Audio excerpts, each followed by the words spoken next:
Oops. I was checking. I forgot to check the microphone. Remember what happened last time on Tuesday? So that's what I was doing, and I didn't make it back in time. Anyway, hey, everybody. Welcome to what we used to call Tough Topic Thursday. I unfortunately did away with the bottom stuff, so we're using the thing from Tuesday because I didn't have time to create a new one. I appreciate everybody coming over here with this somewhat last minute show.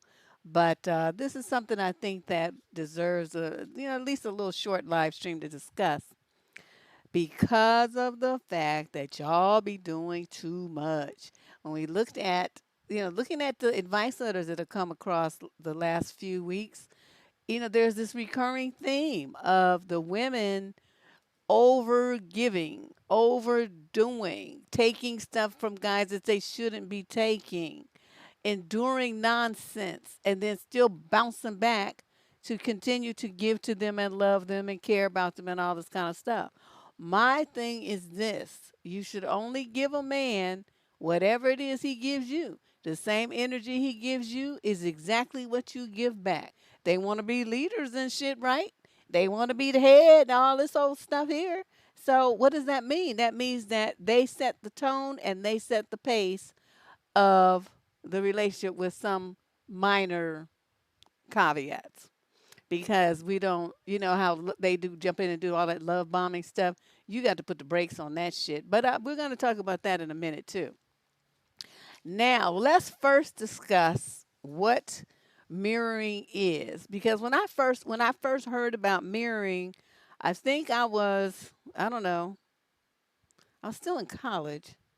So anyway, I heard this lady had written a book named Tracy Cabot called "How to Make a Man Fall in Love with You." Right? It was like the late '80s, and so all the college, we all was like all over that because we trying to figure. Everybody had these fantasies of the knight in shining armor and their prince is gonna come and stuff. We still believed in all that stuff then. And typically college relationships aren't really the most stable, so we're all looking, hey, Cosmic, we're all looking for, how to get the attention and keep the attention and keep the relationship going with the guy that we had feelings for, right? So we were all very intrigued with this woman's book and all the principles that she presented in there. And one of the techniques that she talked about was mirroring. Now, in her way of explaining it was that it was a good thing. It was a way to develop common that ground and make the man feel more comfortable with you and this kind of thing. And that is very true. It can be very natural when you are like you and your best friend say, reflect back on that. How you guys, you adopt the same kind of mannerisms. You might even sometimes want to dress alike. You might have I don't know, the same kind of little special code words and stuff. We have some here. And people, it's in essence somewhat you guys are mirroring me because of some of the terminology that I use and you have adopted it. So, in a certain sense, that's mirroring. But that's not harmful. That is something that brings people together and it shows that they have a bond and that they're tight and that they're part of a team, a crew, they're best friends. That's your boy, that's your girl, that kind of stuff. So that kind of mirroring is rather common. And it is a natural byproduct of two people or more that are close to each other. Okay, they're going to mirror each other in behavior, speech patterns, and sometimes attitudes and things like that. Now, where it, there you go, see, where it becomes a problem, where it becomes a problem is when mirroring is done by a narc. And I'm going to get into that in a minute. Let me see. I've made so many notes. I can't just make an outline. I don't know what's wrong with me. Look at this. Look at all these papers. This is just crazy. Um,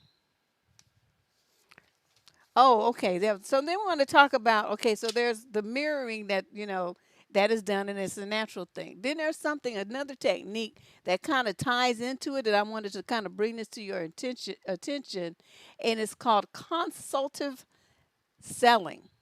Now, what does that mean? That means that you're trying to make a sale. You're trying to get somebody to buy something, adopt something, a policy, get your services, whatever it is. It's a technique that learned when I became a personal trainer, because you would do like a new member consult, right? During that time, that was your opportunity to develop a rapport with that new member and show them by what you know the tips that you gave them and the exercises you designed for them and everything, that you would be a resource for them to reach their goals. During this consultation, we would discuss what their goals were. Everything came down to one point. You had to find out what that person's pain was, just like narcs do. Of course, the intention was different. Our intention was to find out what's bothering you, what's hurting you, and to help you fix it, help you alleviate the problem. That's the opposite with the narcs. They're going to get all kind of data on you and flip it around and stop you with it as soon as the first opportunity comes up. So you see what I mean? It can be used for good, and it can also be used for evil. So when you're consulting with someone, you're finding out what their needs are, what bothers them, what their goals are, what makes them happy, what makes them sad, what things they like, what things they hate, what their self-conscious things are, what they're insecure about, all these kind of things. And as a trainer, we would put all of that together, and then you pop out with your sales spiel. I was good at it. So I kept like some of my same clients for the whole time I trained. Kept training the same people for 10 years. They know how to do the exercises. But we had developed such a rapport by then, they would still come 2, 3 times a week, to get trained by me. It was kind of amazing. And by the questions that you ask them, you get to find out what's going on. Then you follow up with them. Maybe if they didn't buy right away, they didn't. Okay, like the guy you asked, he asked you, you didn't say yes right away. You do what's called the follow up. Okay, so you pick up the phone or whatever. You say, "Hey, how you doing? How is your workout working for you? Do you need any help? Are any of the exercises too tough? What's going on? How is it working?" So you get feedback on what's working for them, what's not, how they feel about it, and you can make recommendations if you want to, or you try to sell them on some 1 pack, 3 pack, 10 pack, whatever, and then there you go. And then when they start seeing their body change, you don't have to say too much else about anything, because the evidence is selling itself. The fact that you knew what you were talking about, they trusted you enough to put their body in your hands, and then you are coming through for them the way that you told them that you would. You are changing their body, which is changing their life. And I saw a lot of women's, as their body changed and they developed more confidence, they got stronger physically, and they also got stronger mentally and emotionally. For women, it seems to be tied together. I don't know why. I'm not, a psychoanalyst, and I don't know the details of that. I just can tell you what I saw for 15 years. So, there's something to be said about it. So, I want you guys, before we advance through the rest of this conversation, I wanted you to understand these techniques, because both of them, mirroring and the consultative selling, are techniques that have been morphed into something evil and in the hands of narcs, which in the hands of a normal, sane person are something that could actually be very helpful and fun. You see what I mean? Is it this? So I don't want you to, I want everybody to understand. Don't just look at this as being only something that's negative and that only narcs use. That's absolutely not true. They have taken something really good that's helpful for people, you know, and then turned it into something designed to hurt you. So I want you to be very, very clear on that as we move through the rest of the show. Now let's talk about how narcs use the mirroring and consultative sales techniques against you. The bottom line is everybody on this planet has 4 to 5 basic needs. The fifth one comes in for men because their ego gets in there. They need their little ego pumped up. Okay. For women, that's not such a big deal. So since my audience is primarily women, thank you, Sunshine. I'm going to talk, primarily about the 4 things that are the needs that most people present with. Number 1 is love. Everybody, from the cradle to the grave, wants to feel that somebody out there loves them and cares about them. Okay. but a lot of women take it to an extreme where they need to be in a relationship. So they bounce from one knucklehead to another knucklehead to another knucklehead without really taking the time to really vet these dudes and find out what they're all about. They just need to be in a relationship. And the fact that they're in a relationship makes them feel like they're loved. And so there you go. If you have a narc, they're going to capitalize on that insecurity and that neediness. That you, boy, man, you are just setting yourself up to be roadkill. So that's one, love. Everybody needs that. It could be good or it could be bad. Number two, approval and acknowledgement. Um, Sometimes you people have this really desperate need for other people to tell them that they're good enough, that what they think is okay. You see the evidence of it when they write to the column, right? I don't know if I should think this. Am I right to do this? Is this wrong? Am I a bad person? They're doubting themselves. And so this is part of that. Part number two is they're seeking approval that they're okay, acknowledgement that what they're thinking is within the realm of normal and that it's all right. And that's part of what they're looking. They want to be seen as being pretty enough. Are they smart enough? Are they slim enough? Is their body, is their outfit good enough? I mean, is their hair cute? I mean, just on and on and on and on and on with a lot of women, a lot of insecurities. They're desperate for someone to acknowledge them. That again will be used against you by a narc. Number three, security. Everyone needs to know that they're going to have food when they open up the refrigerator, that they're going to have money in their bank account when they need to pay a bill, that they have a roof over their head, that they can get medical treatment when they need to. These kinds of things. And then a lot of the security for women revolves around relationships, right? You need to know that your dude's not cheating on you, that he's there for you, all this kind of stuff. So that's what you're looking for. That's what you're looking for. Are you going to get that with the narc? Mm, ah, who knows? It's a gamble. And then the final one is survival. That sense of survival in some people is very, very strong, and others is very weak. I mean, the human body has it innately because as an organism, it wants to survive. But a lot of women will put that aside because to them they feel like they can't survive unless they have this relationship, unless they have this man. So you see what I mean? It's the sense of survival is like it's your fight or flight response to get you out of danger. That thing that you fear, you get like the tingles up the back of your neck when somebody's walking behind you, all that kind of stuff. That's your survival instinct. Where does it go when you guys get involved with narcs and you go back to them and you keep going back to them and you keep going back to them? It's like you get away from them and the food and then you keep going back to them. There's a lot to going on with that. I'm sure there's some deep psychological um,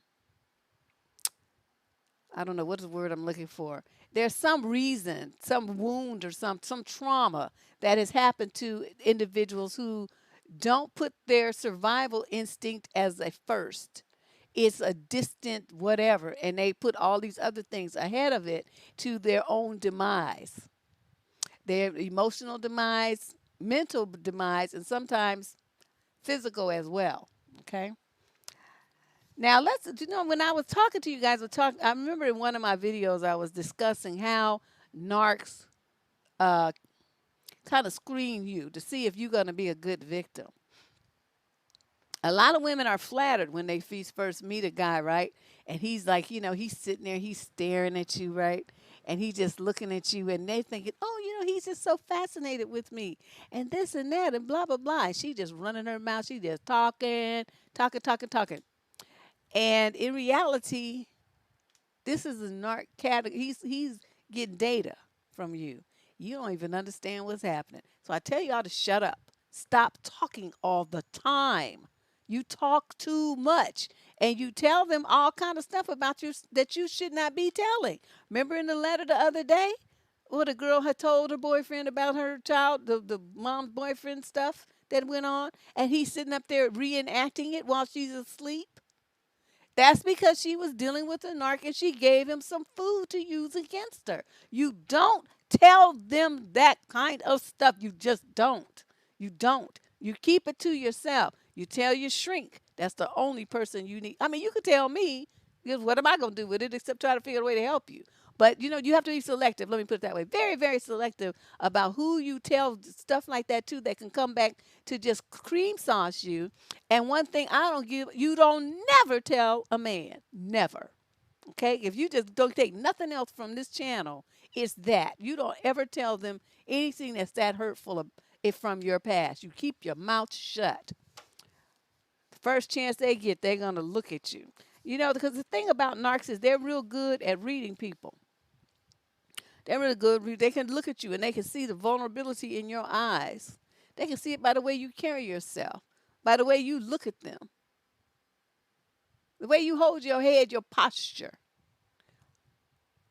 They ask you a few basic questions. They're gonna get a good idea of if you're that needy kind of woman, if you have insecurities and this and that, or if you're the kind of to tell them where to go and how to get there and how fast to fly to get off the cliff to make sure it happens. And so they don't want none of that. So they're gonna get away from women like that. I've had some tangles with some narcs, but not for long because they figure out that I'm a bigger narc than they are, and then they just going down the road. It's not like I'm a narc, but I definitely can adopt those narky attitudes. Let me put it that way when necessary, like a fucking chameleon. And I put it on, and then when I get done, I take it off. I'm not gonna be like that with y'all. You know what I mean? But when I get around with men, that shield goes up, and my narc costume gets put on. I'm telling you, you guys gotta toughen up. You gotta toughen up. I don't know what to do to help you do that. I mean, other than what I'm doing, if there's a video that you really vibe with here, that you find really gets you going and get you like pumped up and stuff, please listen to it like a day, every week, every day if you need to, whatever you need to do to start getting yourself stronger because these guys are getting worse and worse and worse. It's like they're being born narcs. I'm not sure what's going on. I don't remember it being like this when I was growing up. You run into some occasionally, but the guys were just normal. Not these dudes these days. It's just ridiculous. So when you are talking about mirroring and you got a narc race, you giving them all this data, right? And this is where, like I told you, how me and my cousin disagreed about when you get to meet a man, telling him what it is you're looking for. She says I said you should never do that because he's gonna magically turn right into that dude, and that's what they do with mirroring. Whatever you were looking for, oh yes, I like that too. Oh, whatever you do, oh yes, I would love to do that too. Whatever hobbies he claims he had, he puts that down. He picks up yours. Your favorite color, first when you met him, he said his favorite color was brown. But you say yours is purple. Now all of a sudden he buying everything purple. He starts using your little catchphrases and stuff. Your drink, you like to drink, I don't know, some kind of drink. What do I like to drink? Just say somebody like to drink an apple teeny. Those things are too sweet, but that's lemon drop martinis. That's what I used to like to drink. Lemon drop. Okay, so he ain't never had a lemon drop, don't know what you're talking about. So he takes a sip of yours, and so now all of a sudden he drinks lemon drops too. So y'all go out to drink, everybody drinking lemon drop. That's what I mean. So it's like, whatever you like, whatever you think about things, your opinions, your hobbies, your interests, he kind of like chameleons himself into saying that he likes those same things too. Now, what does that do? That makes you feel like, oh my God, I've met my soulmate. We just have so much in common. It's so perfect. It's so wonderful. I've waited all my life to meet a man like him. I just don't know. And so there you go. So, you ladies that believe in all that soulmate crap, you just got walking around with a target on your head saying, narc, narc, come and get me because I believe in drama and silliness. And so I'm going to believe everything that you say. You don't even question it. You just get caught up in the feelings without turning on your brain to ask him some important questions. So you sit with your legs crossed. Magically, he's sitting with his legs crossed. Everything that you do, it's like he becomes like your twin. It's really weird. When you start looking at him with the way that they do it, it's really kind of bizarre. I don't know. It creeps me out when they start trying to mirror. I'm like, wait a minute, you doing some weirdly weird stuff here. I'm not really feeling you. I'm out. Yeah, there's going to be a lot of information. She says you need to rewatch it already. there's going to be a lot of information. You know how I do. I be talking fast and I try to pop a lot. I mean, pack a lot of information into each video, so I don't have to do it 2 or 3 times. Okay, so they will do that and be mirror everything about you until they feel like they've got you on the hook. And once they feel like they got you, that's when, the little mirror that was all beautiful and clear glass and, had flowers and stuff around it and all that, all of a sudden it gets thorns and it turns black and it starts poking you. That's when the narc mask slips off and the real hell for you and their relationship starts. Okay. Um, One thing that you have to answer, because I want to go over, so some of those who might be here who did not hear the video where I talked about how they asked you questions. It's in a narc. I did a narc series. It's in there somewhere. I don't know exactly which one. But what kind of things will narcs ask you to get this data? Okay, I gave you an example of a guy I was going out with last year, just briefly, very, very, very hot minute. And one of the things he asked me was, he was just bold and just came right out with it. What's your greatest fear? He asked me. Now, like I said, me knowing all them narky games, I said, okay, here we go. Here we go. It's like, I don't know, it was like our third date or something. He couldn't even wait to start getting ready to set me up. And so I just made up something. I told him something that was like, it was relatively, it would make sense that I would be afraid of it. I think I told him that I was afraid of getting with somebody and them dying, like my husband did, right? I'm not afraid of that. Everybody's going to die, okay, including me, all you, everybody. Okay, why would I need to be afraid of that?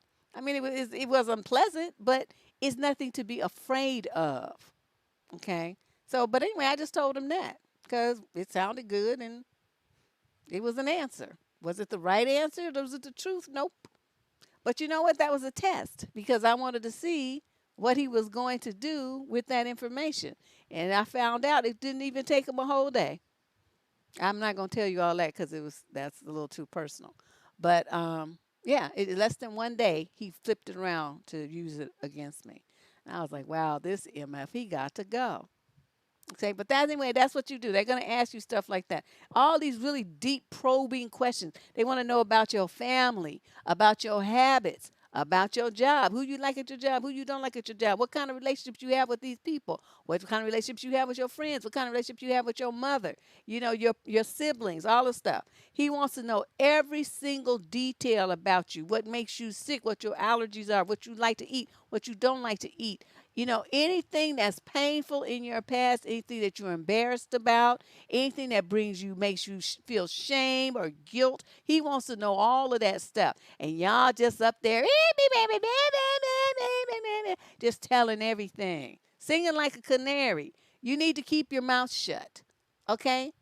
But he wanted to know about your family. Say, I'm not comfortable talking to you about other people like that. You can talk. We can talk about me, and I can talk about you. And when he asks you questions, thanks, Flora. He gonna ask you questions, right? You need to turn it right around, and this is your mirroring, and ask him the same thing. And then he gonna be like, well, why are you asking me that? Well, you asked me first, so you shouldn't ask a question that you're not willing to answer, home skillet. So tell me about your family. Tell me about your job. Tell me about your friends. What we gonna be having data on stay all over the place? Let me get some on you. Now keep in mind, if he's like me, he gonna be talking, but what you get is not gonna be real. Keep that in mind. But you still need to ask, okay? Because somewhere in there, somewhere in all the stuff he's going to say, there are going to be some truths in there somewhere. But I don't want you to go around thinking just because he said it that it magically is the gospel, okay? Because the narcs lie. You're going to deal with a narc, you sort of kind of somewhat got to be turned into a narc yourself. Either that or get rid of them. Okay?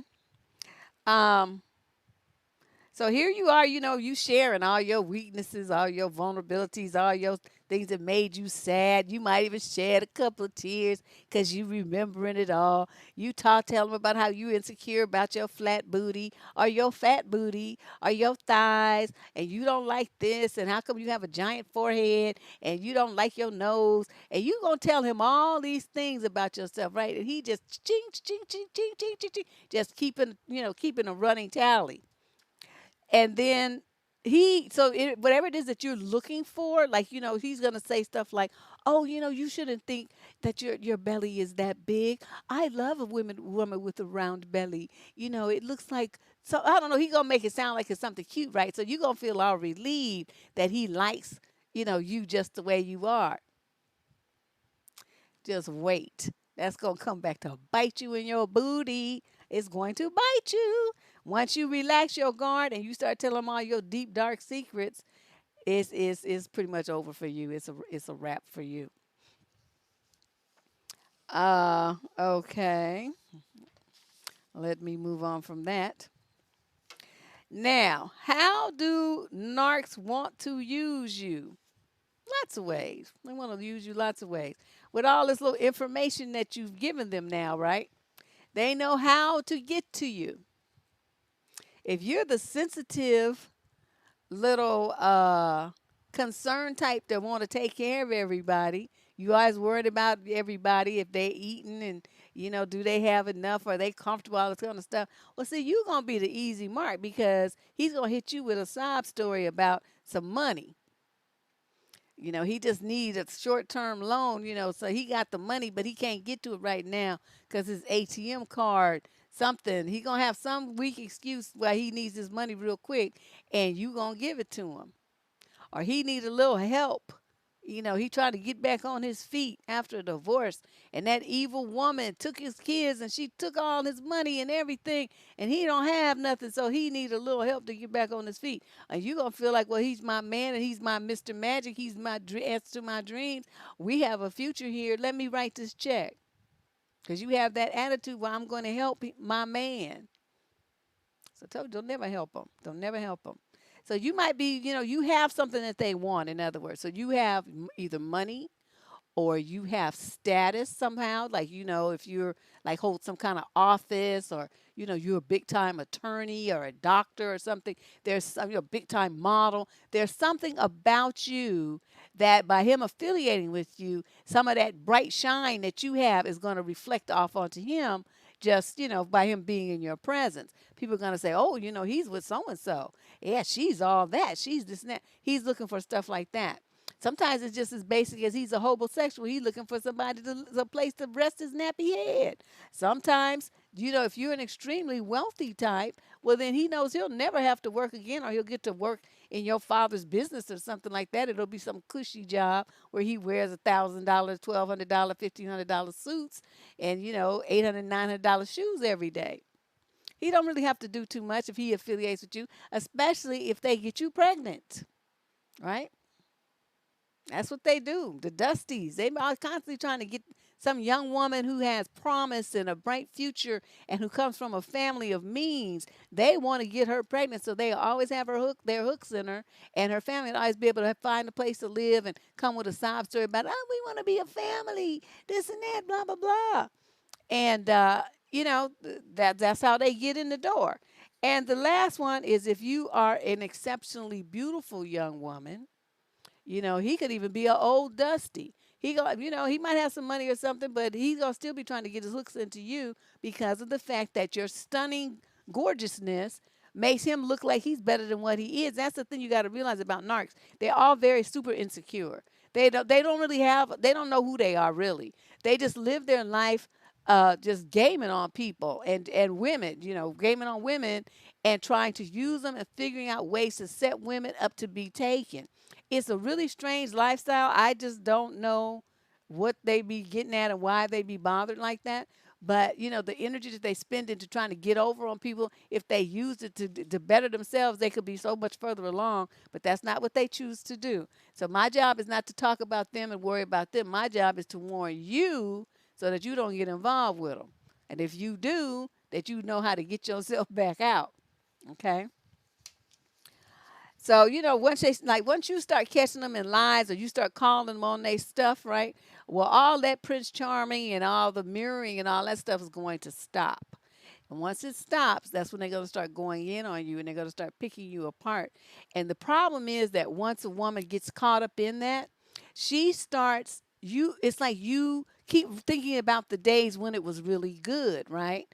And you don't realize, okay, those days are over, and those days really never existed anyway, because he was merely reflecting an image to you back of yourself. So you, the person you was falling in love with, was you, because that's not really who he is. He was pretending to be who you wanted him to be, which was really, most of us, love ourselves. So we have somebody in our face who's like with us. We're like, oh yeah, he's cool, he's wonderful, he's the shit. This is great. But really, the man that you thought he was doesn't even exist. It's all smoke and mirrors. It's all a dream. It's a figment of your imagination. Okay, he's not real. So you start seeing him for who he really is, right? He gonna flip it around somehow from that mirror thing that turns dark with the thorns. Somehow it's going to be your fault that he's treating you like this now. Well, you did this and that, and so that's why I'm doing this. Well, you didn't pay me enough attention, and so that's why I went out and cheated. Well, you didn't you went out with your friends, and I told you I wanted to spend the evening with you, and so that's why I went online and was messing with all these different people. So whatever thing he does to try to hurt you, or even if he says something directly that, from the data he gathered, he spins it back to hurt you, is always blamed on you. He's just been waiting for an opportunity to do this, because that mask is going to fall off eventually. They can usually keep that narky mask on for a couple of months. Sometimes even it's up to a year. The more mature ones with more practice, as much as a year. But trust me, it's going to come off. And when it does, you're going to be in a world of trouble. That's why you don't move in with them right away. These girls moving in with these dudes and they be looking like, oh no, what have I done? I have to move right back out. Um, Another thing to keep in mind with mirroring is that it has a grooming component. You might not see it right away or really understand that's what's happening, but he's grooming you to give to him the way that he wants you to. In situations such as, he might say something like, well, um, call me when you get home.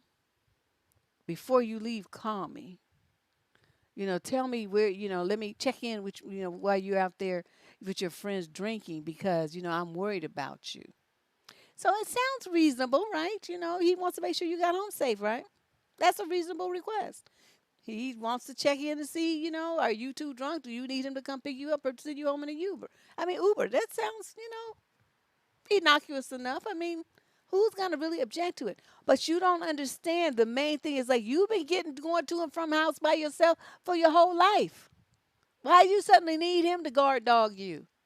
You have been going out drinking with your friends since you was in college. You always made it home safe every other time. Well, now it's 10 years, 15 years later. Why is all of a sudden that you can't make it home unless he knows that you're doing it? You got to connect these dots. So they're setting you up so that you check in with him. He always knows where you are. He always knows who you with. He always knows what you're doing, when you coming, when you're going. And he's groomed you to be like that using the nice tactic. See, so you don't be suspicious. That's why I tell them, I don't tell them nothing. It's like, well, where are you going? I'm going where I'm going. Well, when are you going to be back? When I get back? Well, who you going to be with? Do you know them? What? I rattle off some names. It don't mean nothing because you don't know who they are anyway. So stop asking me questions. I don't care where you going. What you do, don't ask me. You know what I mean? But that's how they do it. They will set you up. I'm telling you. So then all of a sudden, then when you don't do it, you going to catch holy hell.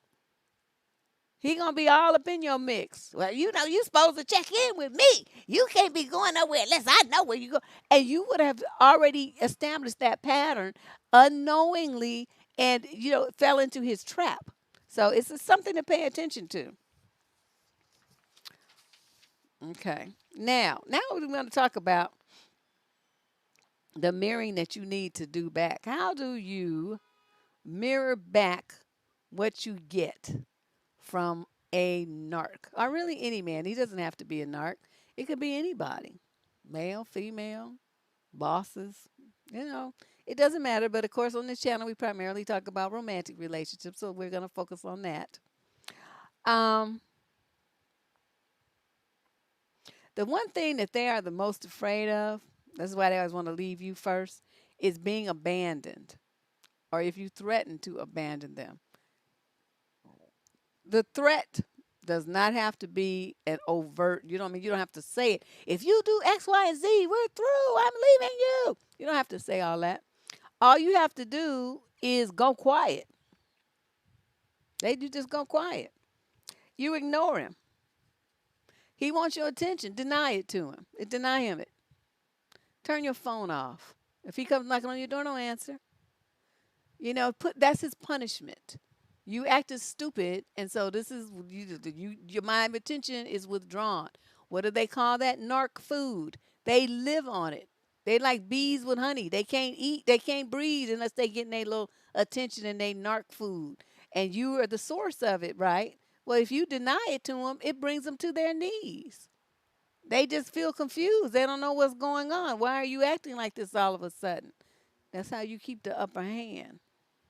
Of course, this means that you have to do this, like I said, in a progression. You don't tell them details about your life, and you keep your emotions in check.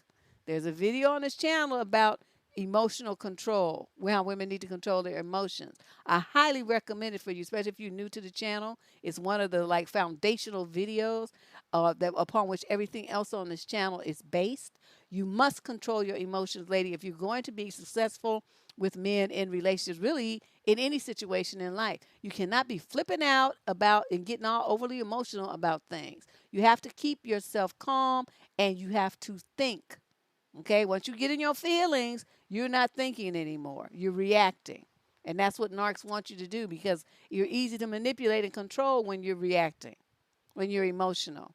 When you're in your head and you logical and you give them a steely-eyed look and you let them know that they ain't affecting you, they going to tailspin. They don't know what to do. So you guys got to practice that. Those of you who are very emotional, none of your parents didn't raise you up to be, control your emotions very much. You need to learn how to do that if you're going to be out here dealing with these knuckleheads. I'm trying to tell you. You cry at home by yourself. You go to your best friend's house and you go on there and you lock the door and you boo-hoo till your eyes fall out. Don't you dare cry in front of a man, and don't you show any weakness. Okay, they want to say, well, we need a woman to let us know that she's vulnerable. No, they don't. No, they don't. If you're going to show some vulnerability, make it fake. Say, oh, yes, I'm so crying. And watch it pop up and they use it against you later. It's always good to test them. They always fail. And the other thing that you need to do really is just maintain your boundaries with them. They're very good at violating every boundary you have. Okay. So you're mirroring. Let's talk about mirroring his actions. I made a little list. You guys can probably think of a lot more, from your own personal life, or as you reflect on some of the letters that have come through the advice column. I just got the idea to do the show, so I only had like, I don't know, about 10 hours to really put my thoughts into action, so I didn't have much time to go through other columns and pull out letters. I wanted to do that, but I didn't have enough time. So hopefully some of you with good memories, or you can, like I said, pull some memories from your own life that would reflect to this, and you might say, oh yeah, I did that. So you're going to mirror his actions. Now keep in mind, this does not mean that you're playing hard to get. This does not mean that you're trying to act like you're not interested. If you are interested, you're going to communicate that in a mature way. You're not going to be gushing like a teenager over a rap group or something. You're not going to do that. You're just going to say, yeah, I'm very interested in exploring where this could go. Something like that. It's non-committal, but it lets him know that you're interested, okay? Just in case he's not, a too narky and it's something that could be fixed. What this means, when you mirror his actions, it only means that you're going to put in the exact same amount of effort and energy that he does. Why is this so hard for women? Oh my God. Most of the women, if you notice, like you think back on the columns and stuff, you look at the women in the relationships that you know, your own family members and all the stuff, your girlfriends and all the stuff. Women put in like 80, 90% of all the emotional labor, and the men do 10, 20% at the most. The women are doing it all. They're doing everything. So what do you do? Okay, so what kind of things should you not do if you're gonna mirror his actions? Okay, so say he says I'm gonna call, or you know I'm gonna text you, whatever. No call, no text come through. What do? If he texts you, you text him back. If he calls you, you call him back. If he doesn't text you, you don't text him. If he doesn't call, you don't call him. Unfortunately, that's not what happens. He don't call. Y'all be calling on, chasing him down, hunting him down. Well, where are you? Why didn't you call me? Well, I thought we were going to talk on the phone today. I was waiting for your call. This you do all that kind of stuff. You should never do that. You're going to put in the energy, the exact same amount of energy that he puts out. That's it. Now,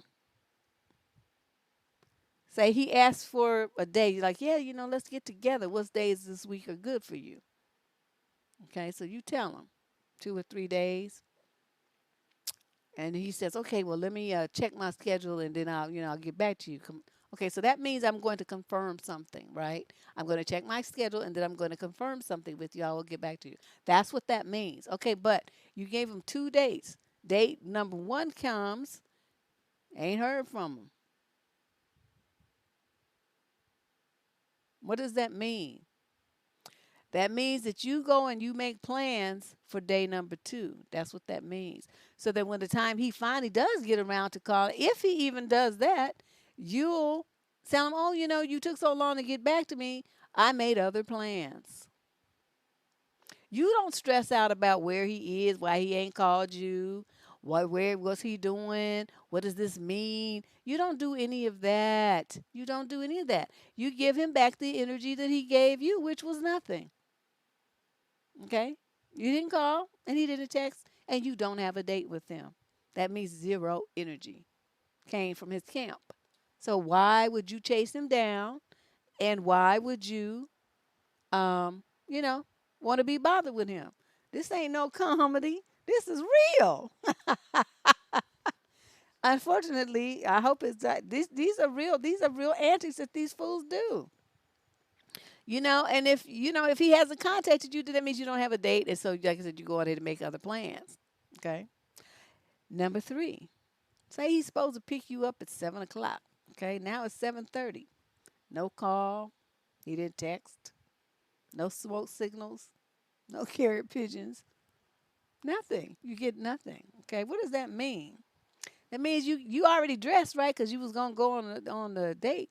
You get on the phone and you hang out with your friends, okay? Because you already got your outfit on and your hair did and your nails and all this old stuff.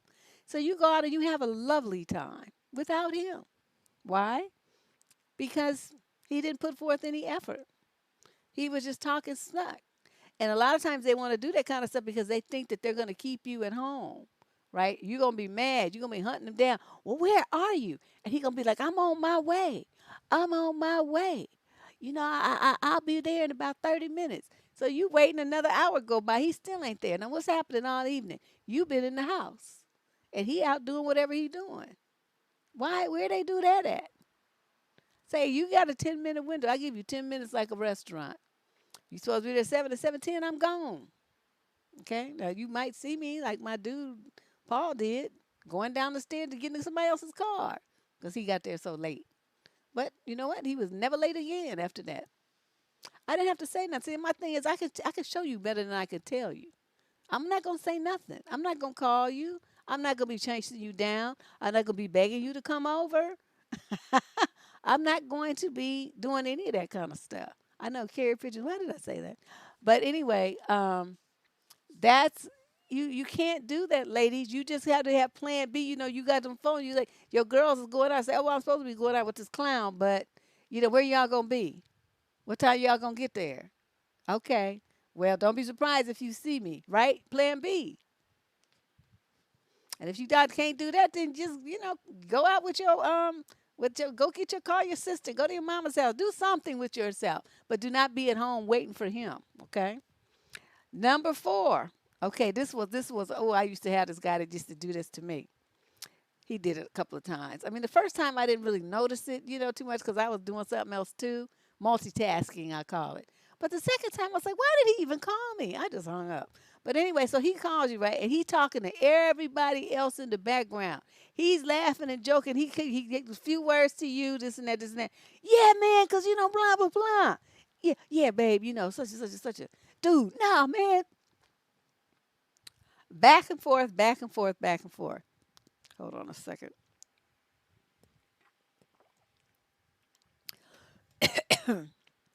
It's just terrible. So what it does is it puts you in a position where he knows that you're seeking his attention, right? You're seeking his validation. You're seeking his approval. That's why you stand on the phone with a man who's not even talking to you. He called there to waste your time, and you sitting up there letting him do it. Oh no. Yeah, they do that. They do that. That's why I never call men because I feel like if you call him and you interrupt him when they're doing something, he's gonna be polite and try to talk to you, whatever. But in reality, he can only do one thing at a time. So he's thinking about that. He's doing that. So you interrupted him.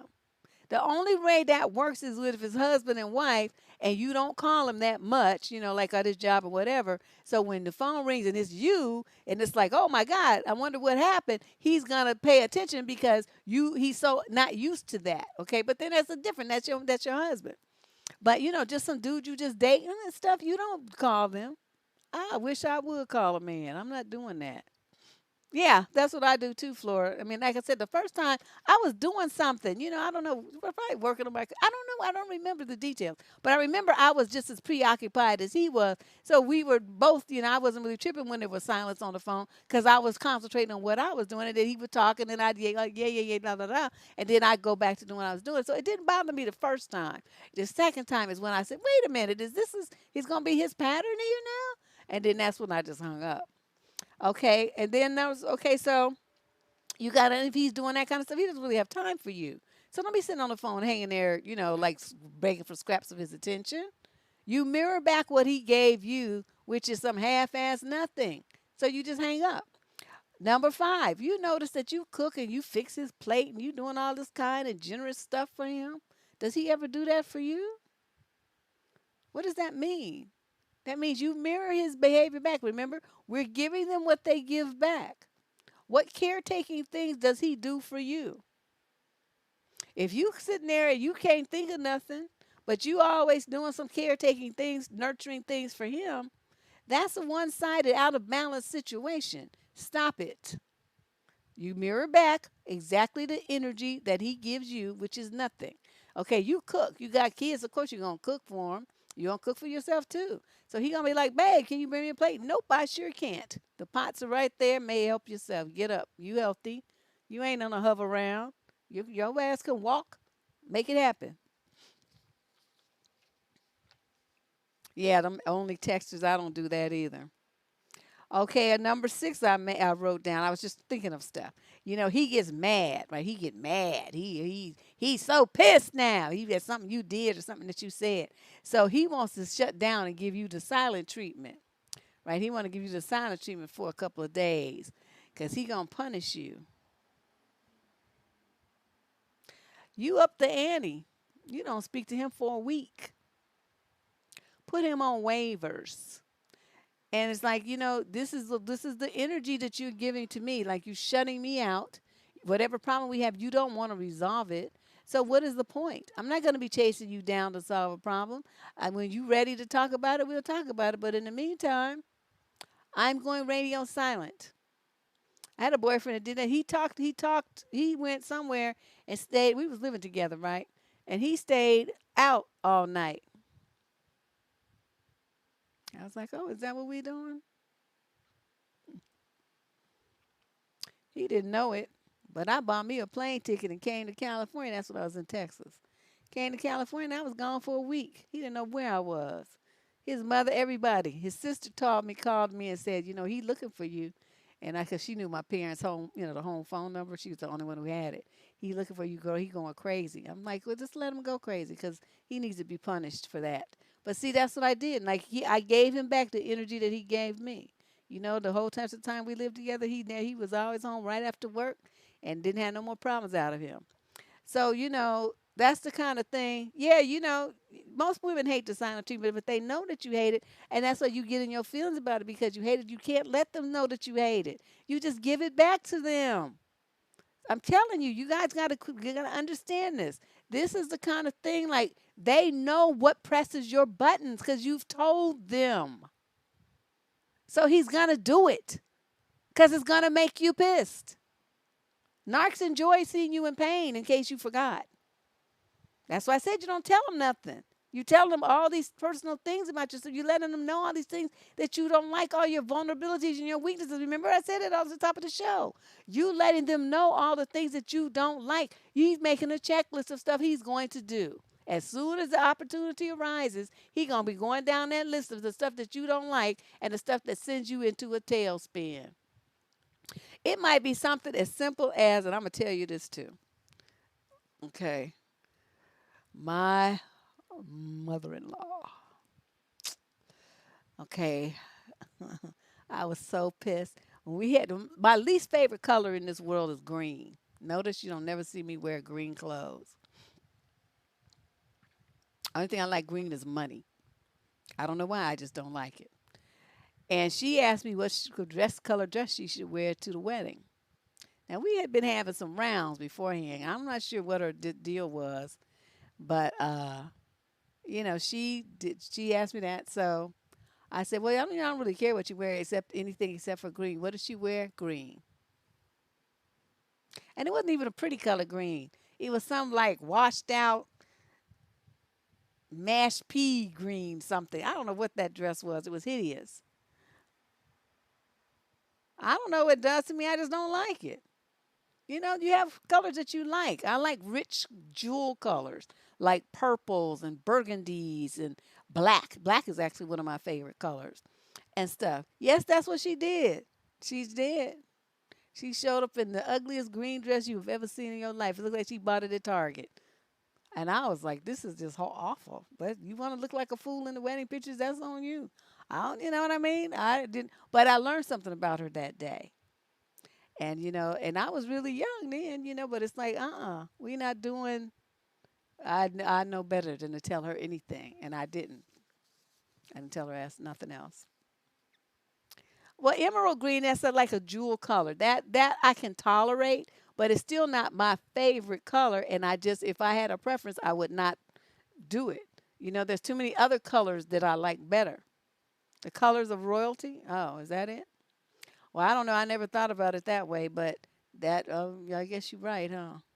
Yeah, those are the color tones that I like. I mean, my wardrobe is filled with those, lots and lots of black. That's my favorite color. Hunter green. Oh, no. Okay, and then so then in number 7, you always respond very enthusiastically, and you are very appreciative of the stuff that he does for you, right? As rare as those things are, but you always show your appreciation. Thanks, you Hercules him, and you awesome him, and you do all this stuff, right? But when you do stuff for him, you can barely get a thank you out of him. He might just snatch it out your hand or just say, "Yeah, thanks," or grunt at you, something like that. He's not giving you the energy back for the thanks for the things that you've done for him. So what does that mean? What do? You mean you stop doing it. You stop doing it. The smartest men are those that not only say, like when their wife cooks and stuff, they say, "Thank you, honey, that was delicious." They teach their kids to say, "Thank you, mommy, that was delicious." Those are smart men. Okay, they know what side their bread is buttered on. You better make her feel good about all that bullshit you just went through for you. And them guys are smart enough. And plus, if the wife is a good cook and it's true, I mean, why would you not say thank you? She put so much effort into it and shopping and cooking over the hot pots and then washing the dishes and all that stuff. I mean, that's a lot of work to put a meal on the table. And these women doing it every, 5 or 7 days a week. You better say thank you. And it better be enthusiastic. And if he's not doing that, then you don't cook for him. Or whatever it was you were doing, waiting for him to say thank you, stop it. Number 8, you check in with him to see if you two can get together. Right? You always check in with him. Babe, what about Friday? Saturday I'm free. I don't have to work on Thursday.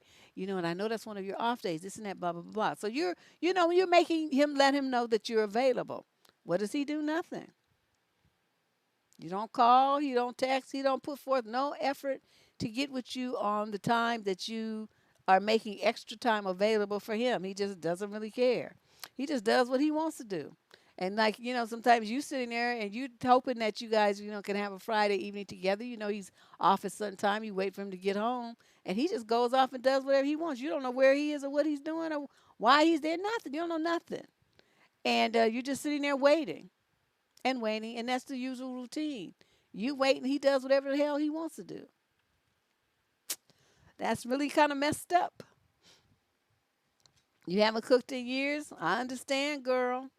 I like my cooking better than anything, so I cook a lot. But I cook for me, so and I put it in my little Tupperwares, in my freezer bags, and I write the date and what's in it, and I place it carefully in the freezer. And then, I go in there when I need a snack or I don't feel like cooking, but it's my food. I don't like restaurant food. It's too much sodium in it. Or number 9, you treat him like he's a priority, but he treats you like an option of many choices that he has. You want to get together with him. He always trying to put you on hold because he got to see what else is going on and who else is going to do this. He always got some excuse why he can't commit in advance to a date and time with you. So you're an option. Understand what time it is.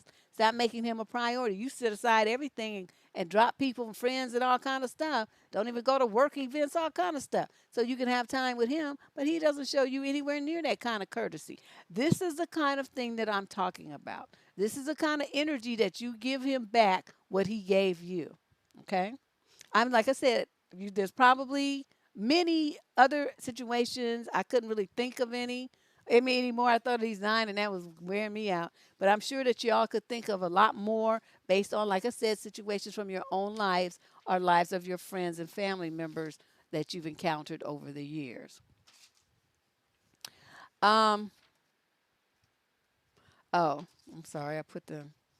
Now let's talk about some of the mistakes that you might be making with the narc in your life, where you be giving too much.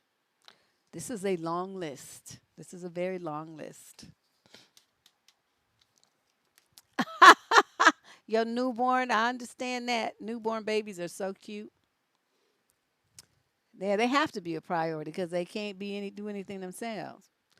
Okay, now let's talk about some of the mistakes that y'all be making when you overgive and your relationship is out of balance. Okay, you doing the most and he's doing the least, and you have to stop. You have to readjust how much you give to these men.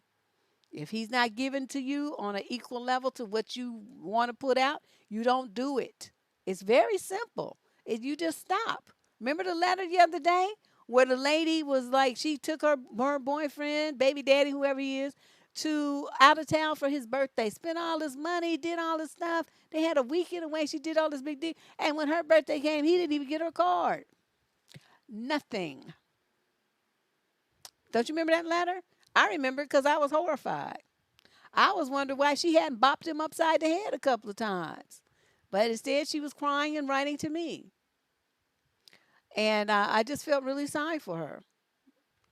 She's with a joke. Who does that? He just telling you right to your face, you don't mean shit to me. He could at least faked it. He didn't even try to do that. That was very telling. He didn't even try to fake it. So I thought that was just terrible. Yeah, they be doing the most. So, okay, now let's talk about these mistakes you be making. Okay, you have become an expert at filling in the blanks in the relationship. You fill in the blanks with time, you fill in the blanks with conversation, you fill in the blanks with affection, you fill in the blanks with acts of service towards this other person. Anything that is necessary that's not happening, you do it. Even something as simple as taking out the garbage. That's what he's supposed to do. He don't do it fast enough for you. You do it. That kind of stuff. Stop. Stop. If the garbage doesn't get taken out, then like I said, just put it in his car. Say, well, it's going to be out the house. Now, where it is after that, I just really can't say. It'll either be in the garbage can if you do it, or it will be in your car if I do it. Which would you prefer, sir? I don't know. This is I'm just evil like that. And he would be riding around with that funky smell in his car trying to figure out where it is. Be stuffed all up under the passenger seat because he in the driver's seat. He's not going to know it's there. It's under the passenger seat, just getting ripe on a daily basis. He going to be, what is that smell? Smell like trash up in here.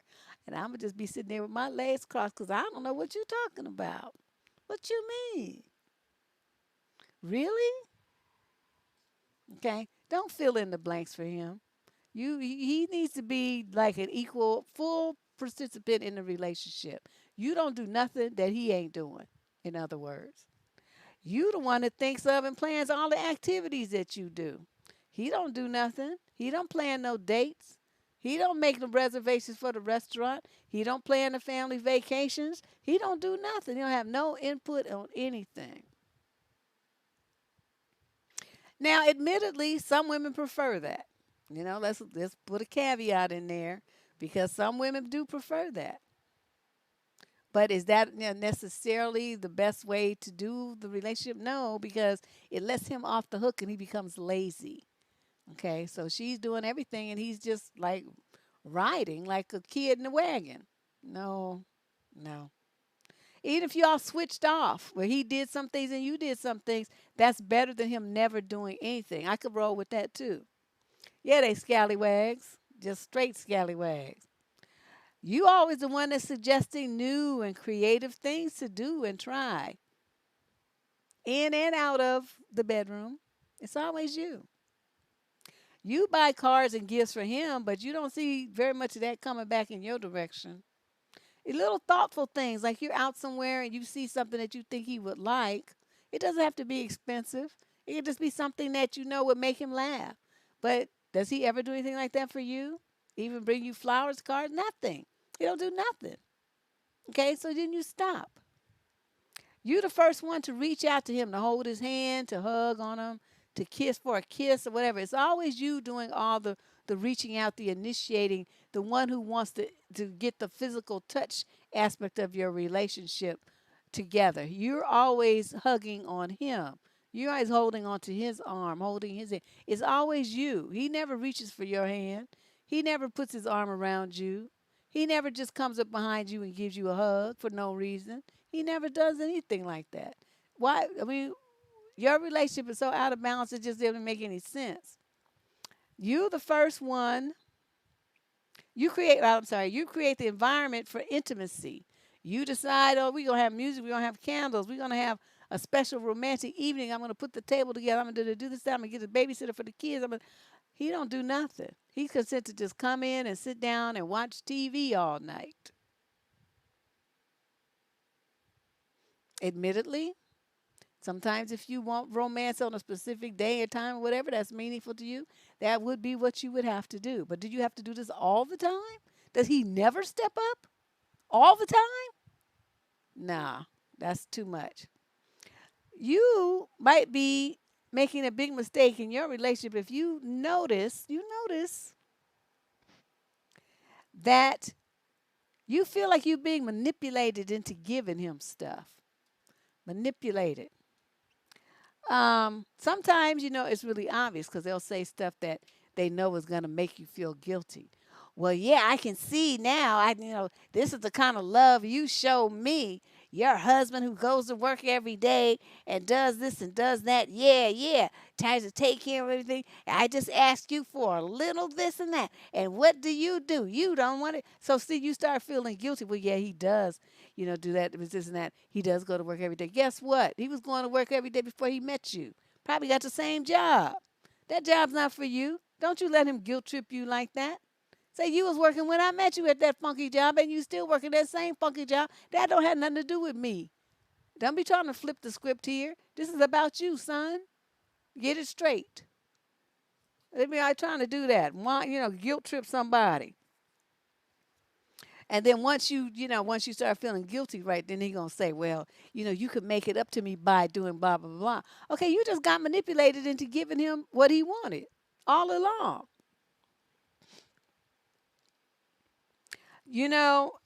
If you get feeling like the dude is manipulating you, that's a situation you need to definitely put the brakes on. When you sense the need to communicate, you talk more than your partner when you're together. A lot of you women, you got motor mouths. Okay, this is a mistake. This is a list of mistakes that women make in relationships. You get with him and you just run your mouth. You just nonstop talking, just sharing all kinds of information. The worst ones of you are the ones who be telling your girlfriend's business. Okay, you dating a scallywag.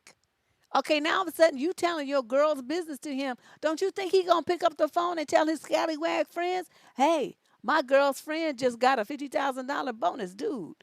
You need to hook up with her so you can get some of that."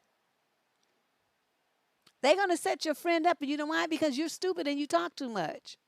You're telling information. Not only do you not tell information about yourself, you don't tell information about your friends. You don't be talking about the abortion your friend had, your friend's birth control things, how your friend got an STD from some dude. You don't tell men your girl's business, and you don't tell them yours. Oh my God, I'm telling you some of the stuff that guys have told me that their girlfriends told them, and they gossiping, right? They gossiping and they telling me all this stuff. I'm just horrified. So you don't be telling women nothing because their mouths are too big. When they get that pillow talk, they just start spilling their guts. They don't know how to shut up. And so y'all, I'm telling you, be quiet. And if a woman is married, you can forget it. Don't tell her ass nothing. Cause she gonna sing, she gonna tell them everything. Yes, my friend told me that she had a pimple on her booty. He gonna be like, which friend? And so next time he see you, you come to the house, he gonna be looking at you really weird, wondering if you still got that pimple on your booty, cause his wife is stupid and told him. But that's girl talk. We gonna talk about that kind of stuff. But you, as a woman, you have to have discernment. There are things that you're gonna talk about with your girls, that you cannot share with men. They have no reason to know that. Your girl, you happy for your girl. Y'all this college roommate soars and all this stuff. She just got a big time promotion. Yeah, she got a 50,000 bonus. She gonna tell you, should you run and tell your man that? Absolutely not. The only thing you tell him is, oh, you might say, my girl got a promotion today. I'm really proud of her. Something like that. Something, low key. You don't tell him details. Yeah, she gonna drop it on a benzo and she gonna get this and that and blah blah blah. Just talking too damn much. Some of you have this thing where you want to answer for him, right? You doing too much in your relationship, and these are mistakes women making relationships. You ask them a question, right? Okay, so you say, I don't know, let me think. What do you want for dinner? Okay, well, what do you have a taste for? You ask him. Okay, now instead of sitting there waiting for his answer, you say, well, what about, would you like meatloaf or fried chicken? Or how about a burger and fries? Or I could make some stuffed cabbage rolls. And so, you start going down this whole list of things, giving him, multiple choice answers like he's a kid. You ask him, what do you have a taste for? You shut up and let him answer. If he says, I don't know, anything is good, then you go fix what's the easiest thing for you or what you have a taste for. But one thing you don't do is give him, you filling in blanks again. See, that's a blank. You leave it alone. Just let it hang in the air. It's no big deal. Whew. I'm telling you, just want to just sit there and answer for him. Some of you feel very uneasy. It's like you can't stand for there to be silence. Where there's nobody talking, you just go crazy. You just have to fill the air with words. It don't matter what you're talking about. You just want to hear some noise be running your mouth about something nobody want to hear anyway. Some old stupid stuff about the TV and what's on Housewives or some shit. Do you really think men care about that kind of stuff? Or who's made an album and who's beefing in the rap world and all that kind of stuff? Do you honestly think he cares? Just like we don't care about them talking about sports scores and games and video games and stuff. We don't want to hear that. I'm real quick to tell them, I don't want to hear that shit. I don't care about that. Shut up. You need to go tell that to your gaming friends or somebody who cares. I don't want to hear it. Yeah, the silence is good because that means that they're not talking. Okay, they're not running their mouths and they're not asking you stupid questions. You should cherish those moments. You should be seeking more of them where he just shuts up. That's when actually when men are their most attractive, when they're not talking. They just sit there and look pretty. And then you can sit there and you can fantasize about him and stuff because he ain't saying nothing that's turning you off, right? So you can sit there and you can get yourself worked up into a state without him saying anything. You be like, yeah, look at that fine mother. Oh, he kind of cute. Look at me. Where did I get this from? And then he's like, look at them shoulders. Yeah, he working out at the gym. That's looking kind of good. I might have to get me a taste of this. So you're sitting there and you're fantasizing about him while he's just sitting there being quiet. That is the best solution. More men need to be that. Wait, just shut up, stop talking, just don't say nothing. Let the woman dream that you Mr. Perfect instead of you opening your mouth and her dreams go up in a puff of smoke. Ugh. Or you got a guy, you can meet these dudes, right? And they the first ones telling you, oh, I've been hurt before. I've been hurt before. I don't know, if I can really give to a relationship. Okay, what does that mean, ladies? That means you're being set up. You're being manipulated to give to him more because you're supposed to be the one who puts on your super cape and fly in there to mend his broken heart and all this old stuff. No, when that man tells you some stuff like that, you're supposed to say, really, that's kind of messed up. Well, what you going to do about that while you looking around to see who else is in the room? What you going to do about that? Are you going to sign up for some therapy or something? Sound like that's what you need, homeskilling. Oh, look at the time I've got to go. You don't be dealing with no wounded bird. They always tell women that because they want to set you up. Because so then see so you sign on, right? Oh, I don't mind. I'll work harder. I'll prove to him that he doesn't have to be afraid of love anymore. He can trust me. I'm special. I'm unique. I'm different. I'll give to him and I'll soothe his savage soul. I'll help his wounds heal. I'll do everything. And so then when you do all that stuff and it doesn't work out and he's still just as ratchet as he was at the beginning and just as cold and just as distant, you sitting up there with your face all cracked trying to figure out what happened. And that's when he hit you with this, well, I told you I was wounded and I, couldn't really trust women because somebody broke my heart. So he already told you that you wasn't going to get a good relationship. He already told you. And you just threw yourself in there like a sacrificial lamb anyway. My God, once a dude tells me that he was hurt and all that old stuff, I'm like, dude, I'm chucking up the deuces. I'm out. What is going on with this thing? It's like I see it buffering or something. What's going on? What's happening here? Yeah, I don't know what's going on, but hopefully it will fix itself. YouTube always does that to me when my show is really, really good. They always be messing up my show. Okay, let's talk. Oh, wait. Well, I'm sorry. I messed up one. Okay. Yeah. All right. Okay, you will continue to give in situations that leave you feeling emotionally drained, sometimes financially drained as well. But I don't know, you just keep giving. Um, I know I had a conversation with a friend, right? This dude owed her some money.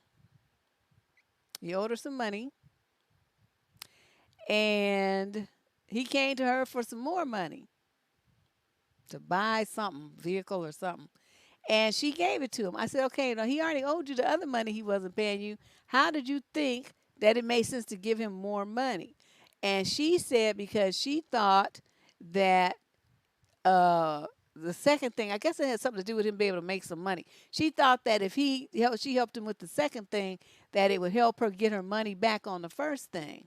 But instead, all that she did was now he owes her for both things, and he ain't paid either one.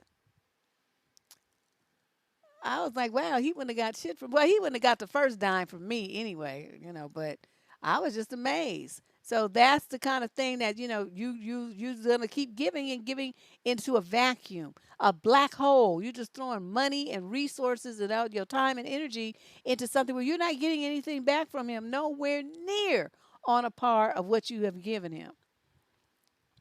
Sometimes you are you call yourself being in a relationship, but you feel so alone. Even when he's sitting right there, you don't feel like you really with him. It's just he's just a trip. He is a trip. What is wrong with this thing? Okay, hold on a second. You know that when it started doing that buffering, it changed my screen display. Huh? How bizarre. Well, I'm just gonna leave it the way it is.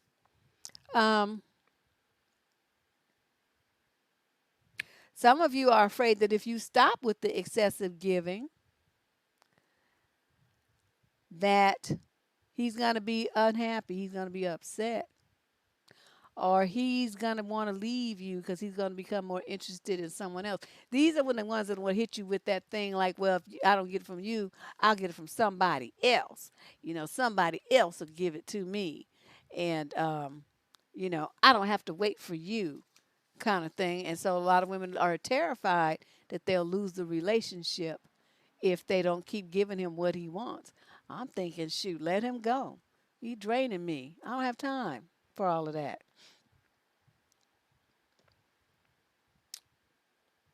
Hmm. Well, anyway, I don't know what these notes are. I had I'm type gibberish, but the bottom line is when you're giving like this, you're doing it from a place of insecurity and self doubt. You're not doing it a place from self love, or you're not looking at having an equal relationship with this guy. You're over giving, and you guys, narcs are going to take until they find somebody who's a better supply for what they need than you are, and then they're going to be out. So you're going to find all your giving it just went into a dark hole and just wasted your time. Now, what is behind it? Why do women do this? Why do women do this? Let me explain after I have a swig of my wine.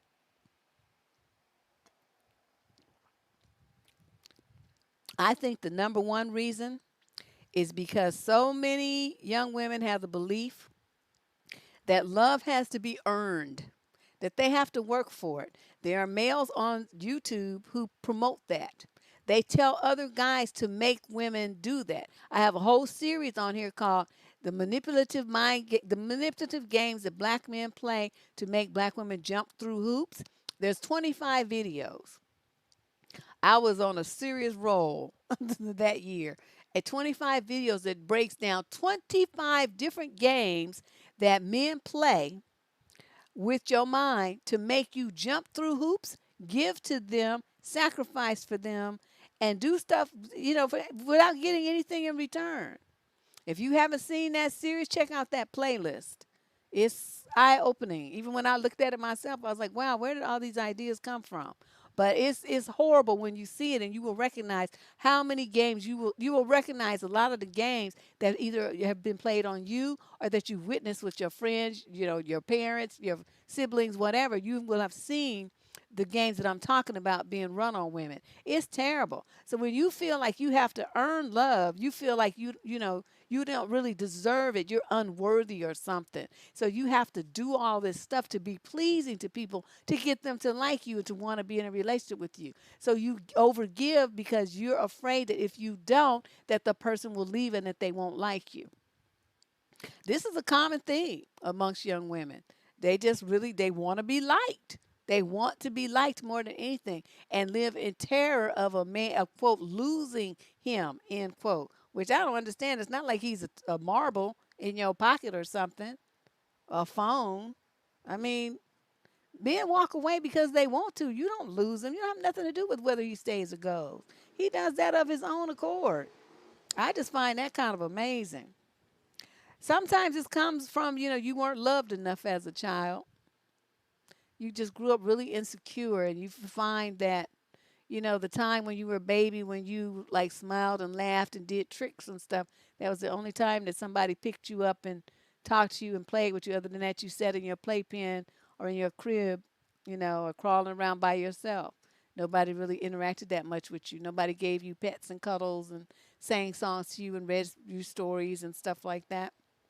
That's a pretty sad childhood, but a lot of children grow up like that. So you reach a point where, you're an adult now and you're involved in a relationship. You still have those wounds of rejection and not getting enough. So you're running around in circles trying to be pleasing enough like you were as a baby, doing your little tricks and giving, right? Because you don't have nothing to give materially, but you give, you do your little smiles and your giggles and all the stuff. And so people will gather around your crib and say, "Oh my God, it's so cute," and then pick you up and give you attention that you're looking for. So you're doing that same thing as an adult, but you're doing it with a different, with different tools.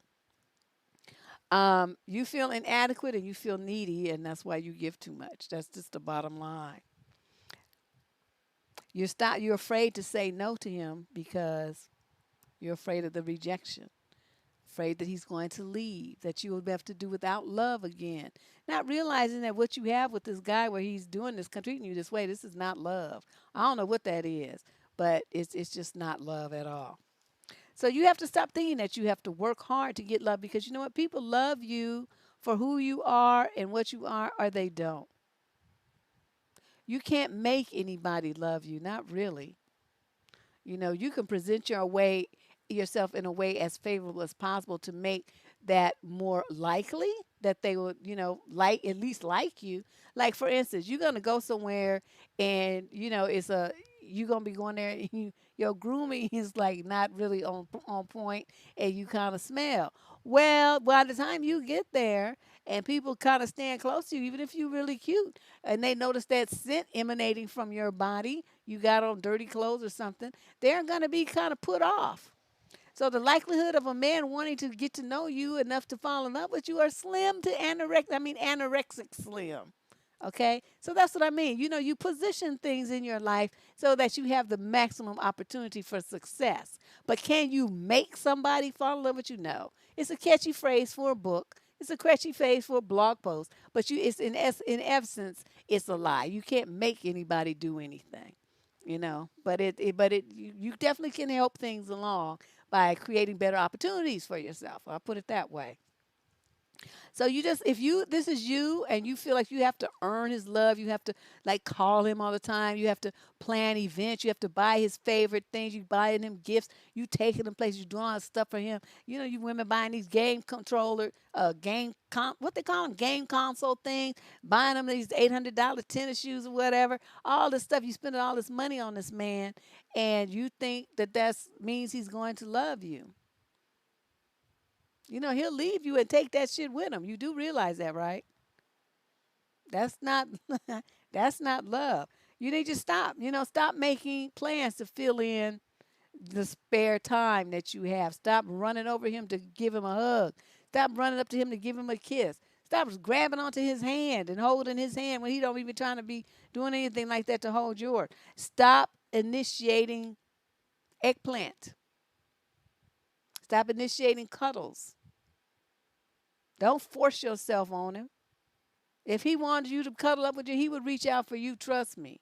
The ones that really want to be to be like you, to be all around them, you can't get rid of them. They like a damn octopus. And they really love you, but they just really want to be close to you because of it. If you got to chase him down, that means he's not feeling you like that. Understand what time it is.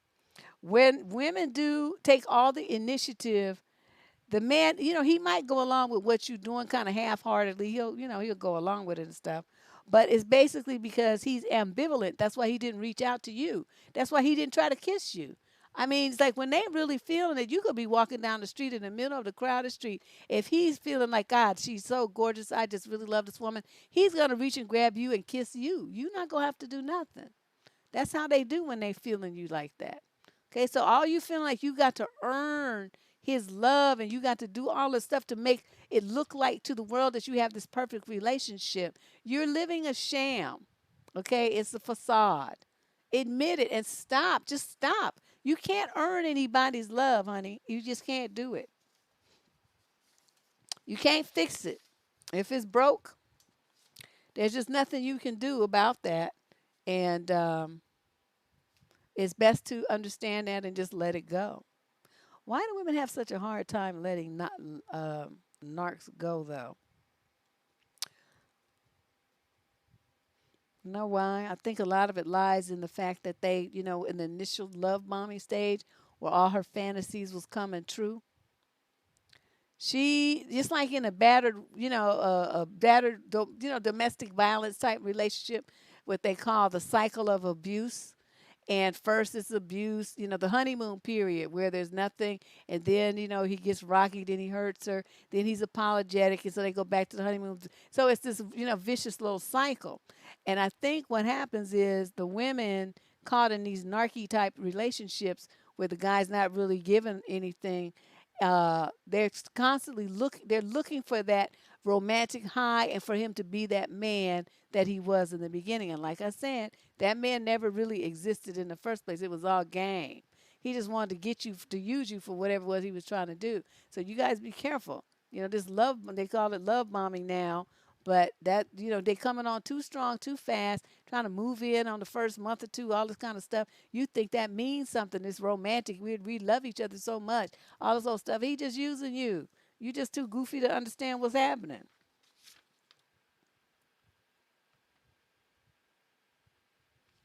Hmm.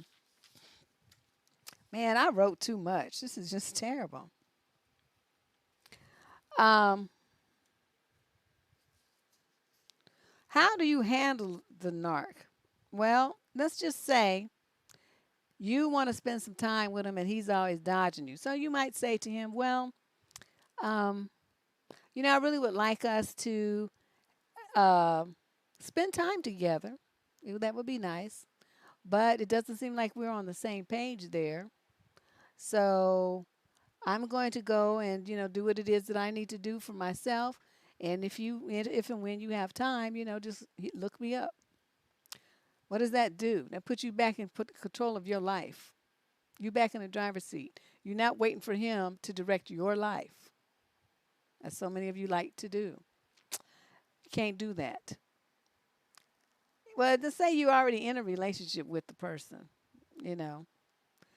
It may come to that, but some of the women are pregnant or something. They already got kids with the dude or something. I mean, different situations.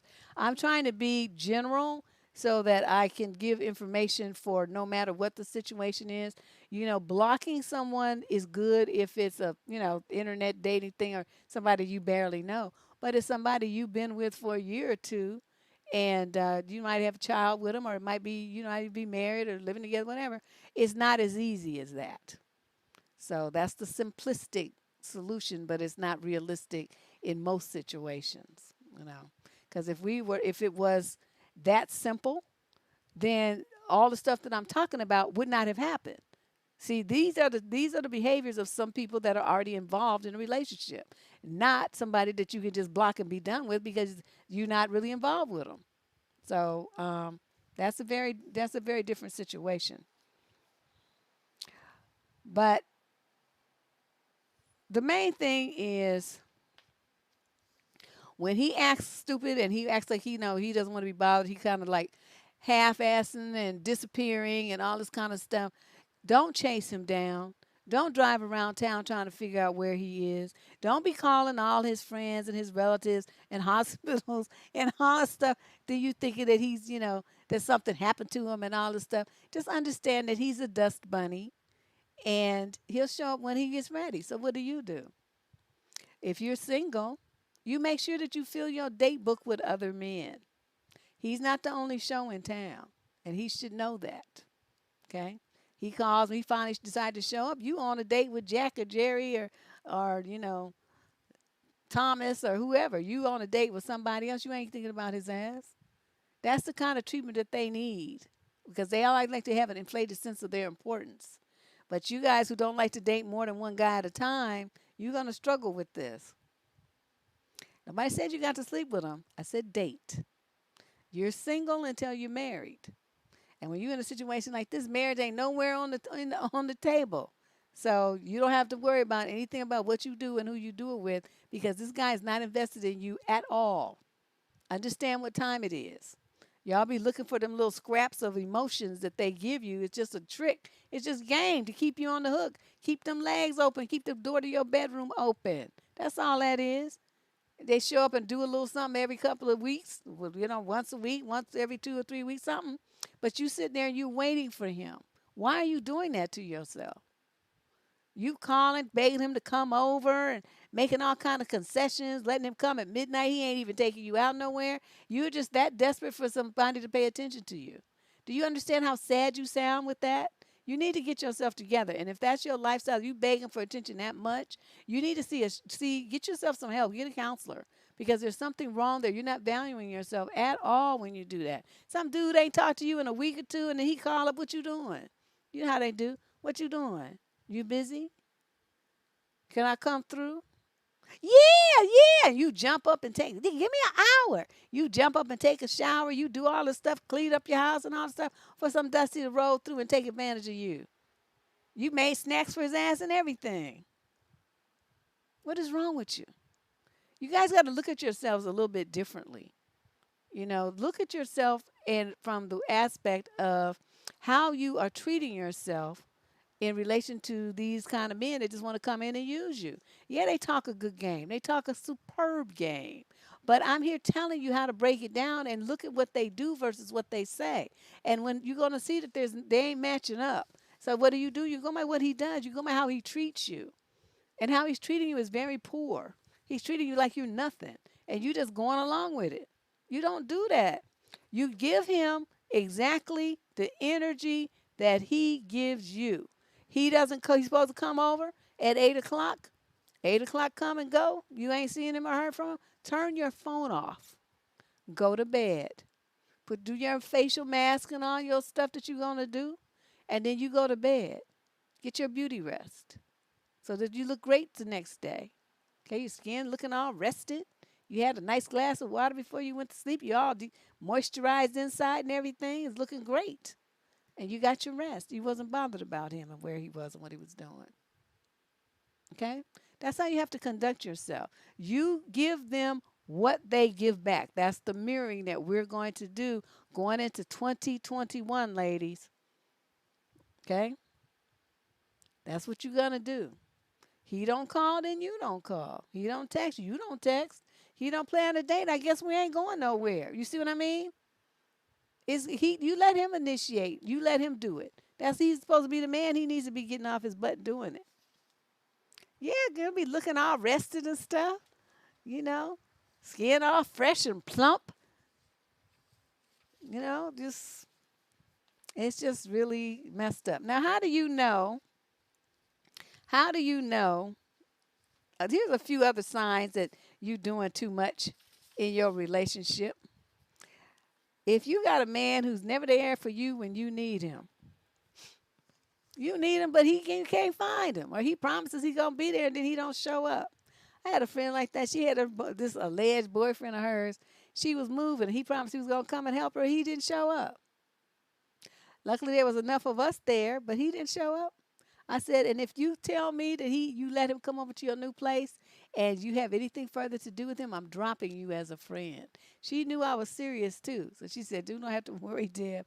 I'm done. This is just because everybody knew. She was like publicly humiliated. It's like 20 people there. And, she's all wanting us to meet this man and then he's coming. And then she called him. He said, yeah, I'm on my way. All this stuff. That nigga never did show up. So I was you best not, because you don't let me be around him and you there, because I'm going to talk about both of you, and you know how I get down. So I will not have any mercy. And she don't know, no, girl. You don't have to worry. I'm like, mm-hmm. Okay, so yeah, he don't have your back. He does not have your back. What kind of man is that for you to be giving your all to and calling your man and stuff? Remember, mirror the energy that he gives you. He's not there for you. You don't be there for him. You don't do all that stuff about, well, you're supposed to be my woman. You're supposed to have my back. You're supposed to lift me up. You're supposed to hold me down. Yeah, yeah, yeah, yeah, yeah, yeah, yeah, yeah, yeah. I can't hear you. Sound like a bunch of bees buzzing. I don't know what you're talking about.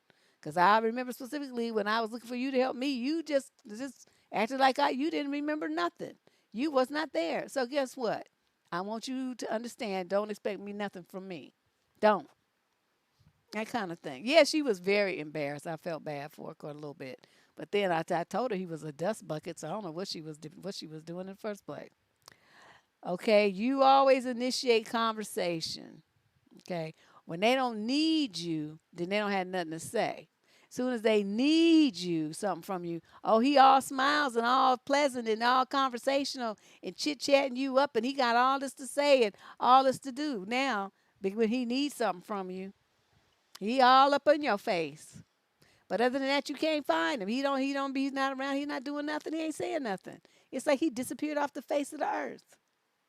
And you who want to keep him around, you going to give him what it is he asked you for because you want him to still be there, right? These guys show a complete lack of empathy, right? In a relationship, you take care of each other, right? You support each other. There's mutual caring. There's mutual, concern. Did you eat? Is your, how you doing? How's your mama doing? These kind of things. You okay? You need anything? There's this is how you are. This is even with friends, let alone romantic partners. But with that person, you notice that it's very one-sided. You're the one asking those questions. You're the one providing those things, and they don't never ask you. Or don't care what happens to you, whether you eat, nothing. They don't care. They're not involved in it. They don't. They just don't care. They're just leave you hanging. Just no concern. You you kind of sacrifice. That's the best word I can use. You sacrifice your needs to meet theirs. Like if you have money that you need to pay your rent or something, but he comes to you with some sob story about how his phone's about to be cut off or something like that. Well, you give him part of the money that you need for your rent, and then, you know, now you in a bind. So you have sacrificed something that you need to give to him. Why did you do that? You don't never do that. Number one, you don't give money to men ever. Number two, you handle your business for you. Because if you get kicked out your place, the only one who's gonna be on the street living in a tent is you. He gonna be on over there with the next broad, comfortable and warm in somebody's house, feet all up on the table and just watching TV, while you out in the cold, shivering in the little tent that you now live in. See, don't do that. Um, Sometimes they will put you in the middle. This is a famous game. They put you in the middle and you feel like you're caught because they'll say something like, "Oh, my baby mama, this and that, and she treat me this and that, this and that." Okay, so you're gonna not knowing any of this is a fact or not. This is some stuff he just made up in his car on his way to your house. So he's telling you all the stuff, right? You getting all in your feelings about it. Oh, she's mean. She this and that. Oh, I would never treat you like that. Oh my God, and all this, right? So whatever. Then after he gets your feelings worked up, he's gonna ask you for something. That was the setup. He's going to ask you for something, and you feel like you don't want to be like the baby mama, right? You want to prove to him that you're better and different. You're going to give him what he wants. That was a setup. That's how they do. It's always you to get in your emotions. You let him manipulate your emotions. Once you let him get in your control of your emotions, it's over for you. It's not even real triangulation because it's mere hearsay. See, triangulation is when there's an actual relationship between the parties.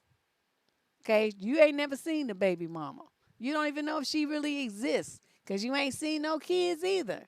You don't know nothing. This is all smoke and mirrors, but it's a convenient lie and it worked.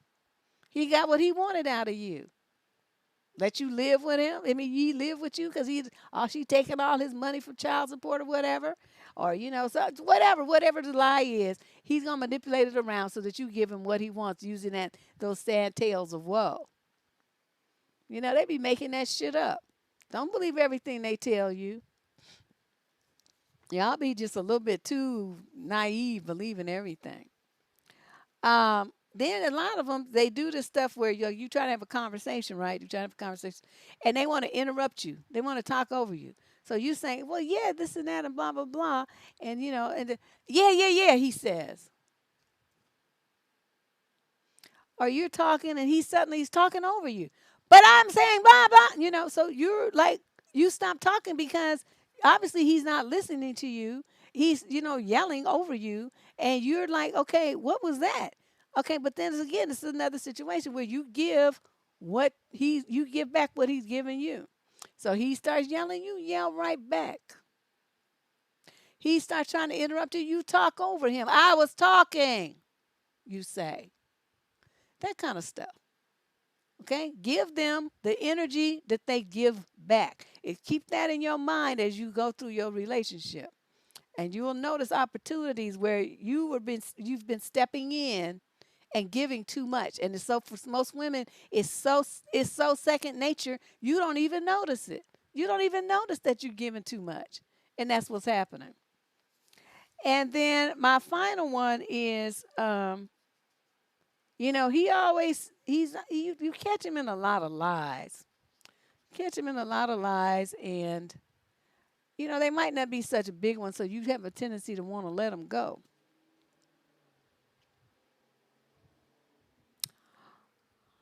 Why? But if he want to lie to you, then why don't you can't you lie right back? Remember, because we giving him the same energy that he gave us. So he start telling you some fantabulous tales. Tell him something right back. Yeah, trained to be nice. Yeah, nice. That word needs to be stricken from the vocabulary of women. Don't never be nice. Nice. You could be nice like on alternate. I don't know.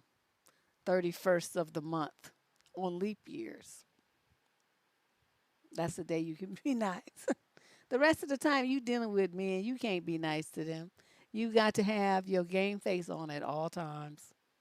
You can be pleasant. Don't get me wrong. You can be pleasant, cordial, polite, all those things. You can definitely be those things. You don't have to be a bear. But nice, see, nice indicates that you're sacrificing something. You're giving something that you don't want to give because you want to, quote, be nice. That's not how you don't be like that with men. You don't give them nothing that they don't deserve. Okay, just because they want it doesn't mean that they get it. And that's the key. But I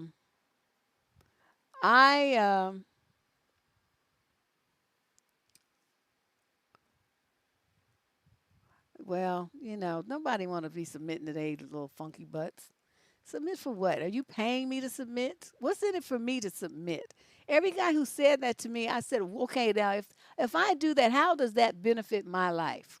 Where is that bringing me something extra that I don't already have to submit to you? They don't never have an answer because there's the whole concept is bullshit. It came from some man-made book about to make men feel powerful, and they want to run around with their chest stuck out, talking about that's the way it was in the Bible. Yeah, well, it says husband too. Where's you ain't married, clown? Get out of here. You know what I mean? It's like you want to pick cherry pick from that old raggedy book, and then try to beat somebody over the head with it so you get what you want from them. No, no, and ain't nobody trying to marry you no way. That's the main thing. But that's what I have to say about mirroring. I know this was a lot of information, and I hope, I mean, I don't want the show to be like forever long, so I try to like scrunch stuff together and, kind of condense it. But I hope that the concepts anyway were explained well enough to you that you understand. The main thing is I tried to give you a lot of examples where women go wrong, where you overgive, you step in and fill in the blanks that he's left by non performing, by not being there, by not giving of himself, by not sharing his emotions, by not talking to you the way that he should, by like ditching you and ducking and dodging and not being accountable and responsible. You try to fill in all those blanks to create this image of the perfect relationship that you had in your mind, the one that he came in like a fairy godfather, dink a dink a dink, telling that he was going to provide for you. And you got kind of caught up. So hopefully this will be a reality check. You can review your behaviors that you've been doing in some recent relationships, and you can start to start modifying your behavior. It's not an easy thing to do. It's something that's going to be new to you to speak up for yourself, to say no, put your boundaries in place, and not be so nice, not overgive, and stop seeking his approval and all of that. You don't need his approval. You're great just the way you are. I know you're young and you want to have a little boyfriend, and you might be looking for a husband and all this kind of stuff. But see, you got to remember, take out Cross out A. Okay, cross out A husband, quote, cross out A boyfriend. You're looking for the right man, the man who is all about you, the man who has his head together, his heart together. If he needed some counseling, he's got it, so that he can be there fully for you and any children that the two of you may have. He has to be a whole and healthy person in order to have a whole and healthy relationship with you. You guys got to stop picking these broken eggs and thinking that you're going to piece them back together like they Humpty Dumpty. It doesn't work. It never worked. It never will work. Okay? There's nothing you can do with a broken man. These guys playing all these little silly games and trying to use you and all this stuff is never, ever, ever going to do anything for you except break your heart. And I do everything I can on this channel to teach you how to keep that from happening, okay? And then everybody got to go through it, once or twice. But there's no reason why you should keep having those kind of relationships over and over and over and over and blindly choosing those kind of men to give your heart to. That makes no sense. That's not in your best interest. And everything I do here is designed to get you to be living your best life. You choosing men like that you're not on that train, okay? So get off of it. Get off of that loser train. Get off of the narc train. Get yourself together and make some smarter choices that protect you and that are in your best interest. I appreciate everybody for coming through tonight. It was a different night for us, but I enjoyed it. And please listen to the video again if you missed some fine points. I will talk to you all real, real soon. See you no later than Tuesday, okay? Good night.